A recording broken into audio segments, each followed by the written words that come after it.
Welcome to the deep dive. Okay, so based on those articles you sent over about critical reading, today we're getting really practical. We're diving into a skill that's just essential for figuring out any written stuff, understanding what a writer actually thinks and claims. You know how sometimes you read something, you're nodding along, but afterwards you're not totally sure what their real take was?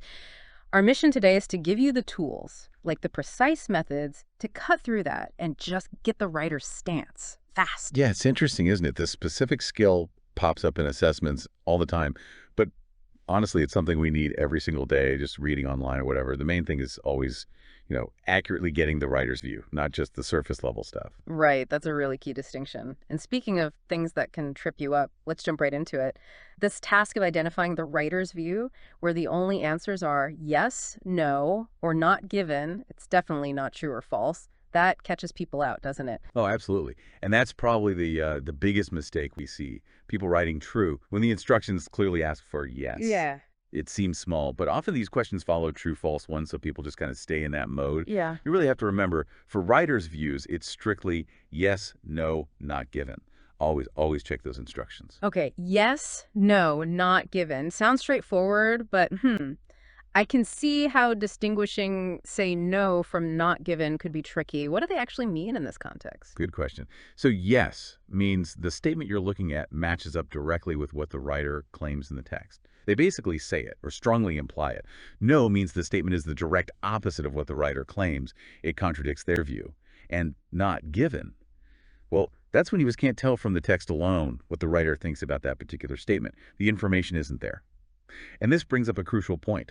You're looking for meaning, not just keywords. Keywords help you find the spot, sure, but you have to understand what's actually being said. Meaning over keywords. Got it. That's vital. But, okay, for someone facing a really dense article or maybe a test situation, that still feels a little abstract. Is there like a step-by-step process, something concrete you can use to nail down why yes and no or not given reliably? Definitely. There's a method. First, read the answer statement really carefully. Know exactly what claim you're checking against the text. Second, scan the passage to find the relevant bit. Often it's just a sentence, maybe two. Then, crucially, read the sentence right before and right after that target sentence. You need the context. Okay, step 4.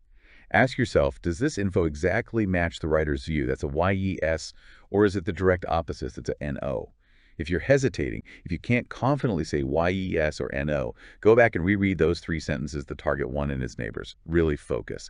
And if you still can't find a clear match or a clear contradiction after that careful look, then and only then, it's not given. That's a super practical roadmap. I like that. But, sometimes even following the steps, you might still feel a bit unsure. Is there a deeper layer, like questions you can ask about the text itself to really boost your confidence in the answer? Yes, exactly. To get really solid, you need to think more critically about the author themselves. Ask 3 things. 1, what's the author's main purpose here? Are they just informing or trying to persuade you? Look for clues like strong adjectives or phrases saying something is obvious. 2, what's their point of view? Are they clearly for or against something? Or is it more subtle, maybe hidden in how they present facts? And 3rd, what's the overall tone? Is the language positive, negative, neutral? Are they excited, critical, detached? That emotional flavor tells you a lot about their hidden claims. Right. So understanding purpose, viewpoint, tone, it's not just about getting the right answer on a specific question type. It sounds like it's more about building a kind of shield against manipulation or misunderstanding in everything you read. News, social media, emails. Precisely. It transforms how you read. You start seeing the intent behind the words, not just the words themselves. You become a much more active, discerning reader. So this really is a powerful skill way beyond any test. It's about truly understanding the message behind the message. Exactly. And maybe a final thought for you listeners. Think about how differently you might interpret things you read every day, news, posts, whatever, if you consciously ask those questions. Purpose, viewpoint, tone. What hidden layers might you uncover just by asking, what are they really trying to say here? It could be quite revealing.